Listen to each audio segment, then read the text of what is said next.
ఈ నెల 26వ తేదీ నుంచి అసెంబ్లీ బడ్జెట్ సమావేశాలు జరుగుతున్నట్టుగా వార్తలు వస్తా ఉన్నాయి. రేవంత్ రెడ్డి ప్రభుత్వం అధికారంలోకి వచ్చి 2.5 ఏళ్లైంది. సగం కాలం పూర్తయింది. ఆనాడేమో బాండ్ పేపర్ల మీద రాసిచ్చారు. రాహుల్ గాంధీ, ప్రియాంక గాంధీ, రేవంత్ రెడ్డి, సోనియా గాంధీ అందరూ కూడా 100 రోజుల్లో 6 గ్యారెంటీలు అమలు చేస్తామని హామీలు ఇచ్చారు. 100 రోజులు కాదు, 800 రోజులు పూర్తయినా ఇప్పటికీ 6 గ్యారెంటీలు అమలవుతున్నటువంటి దాఖలాలు లేవు. ముఖ్యంగా ఆనాడు ఎస్సీ డిక్లరేషన్, ఎస్సీలకు 18% రిజర్వేషన్ ఇస్తామని, ఎస్సీ సప్లాన్ ను అమలు చేస్తామని, చదువుకున్న పిల్లలకు 10th పాస్ అయితే 10,000, ఇంటర్ పాస్ అయితే 25,000, డిగ్రీ పాస్ అయితే 50,000, పీజీ చదివితే ₹1,00,000 ఇస్తామన్నారు. ఈ రోజు వరకు ఒక్క పిల్లవాడికి కూడా ₹1 ఇచ్చిన పాపాన పోలేదు.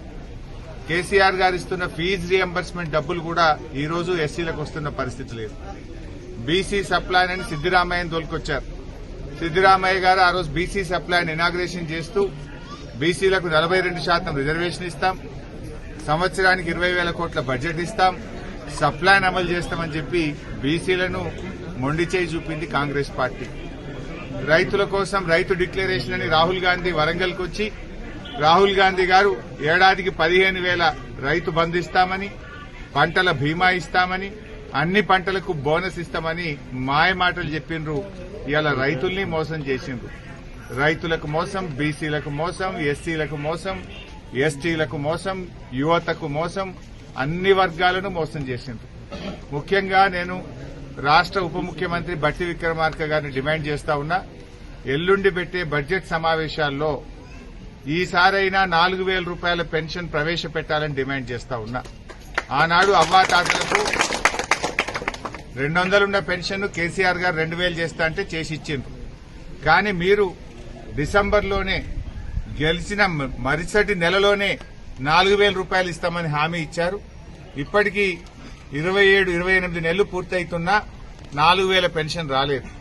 బీడీ కార్మికులకు గాని, వృద్ధులకు, వితంతువులకు, ఎయిడ్స్ పేషెంట్లకు, గీత చేనేత కార్మికులకు అందరికీ కూడా వెంటనే ₹4,000 పెన్షన్ ఇచ్చే విధంగా 26వ తేదీ ప్రారంభమవుతున్నటువంటి బడ్జెట్ సమావేశాల్లో కొత్త బడ్జెట్లో పెట్టాలని చెప్పి మేము ప్రభుత్వాన్ని డిమాండ్ చేస్తా ఉన్నాం. మహిళలందరికీ నెలకు 2,500 ఇస్తాం, జీతం బడ్జెట్ బ్యాంకుల్లో వేస్తామని మహిళల ఓట్లేయించుకున్నారు. ఇప్పటిదాకా మహిళలకు నెలకు 2,500 ఒక్కరికి కూడా పడ్డ పరిస్థితి లేదు. తక్షణమే ఈ బడ్జెట్లో నెలకు 2,500 మహిళలకు ఇచ్చే విధంగా బడ్జెట్ రూపొందించాలని బట్టి విక్రమార్క గారిని డిమాండ్ చేస్తా ఉన్నా. ఇందిరమ్మ ఆత్మీయ భరోసా అని పోయిన బడ్జెట్లో చెప్పారు. మళ్లీ కొత్త బడ్జెట్ వస్తుంది కానీ ఇప్పటికీ ఆత్మీయ భరోసా కూలీలకు అందింది లేదు. అంటే మీ బడ్జెట్ కూడా ఒక విలువ లేకుండా చేసినారు. బడ్జెట్లో చెప్పిన పంటల బీమా రాలేదు, బడ్జెట్లో చెప్పిన ఆత్మీయ భరోసా రాలేదు. యువత కోసం బడ్జెట్లో గొప్పగా స్పీచ్లు కొట్టిండ్రు, బల్లలు దర్శిండ్రు అసెంబ్లీలో. కానీ ఇంతవరకు రాజీవ్ యువ వికాసం అమలు కాలేదు. ఏ ఒక్క యువతి యువకులకు ₹1 సహాయం చేయలేదు. అంటే బడ్జెట్లో చెప్పిన రాజీవ్ యువ వికాసము రాలేదు, ఆత్మీయ భరోసా అందలేదు, పంటల బీమా అందలేదు. కనీసం ఈ బడ్జెట్లోనైనా రియలిస్టిక్ బడ్జెట్ రూపొందించండి. వాస్తవాల ఆధారంగా వాస్తవికతకు దగ్గరగా బడ్జెట్ రూపొందించండి.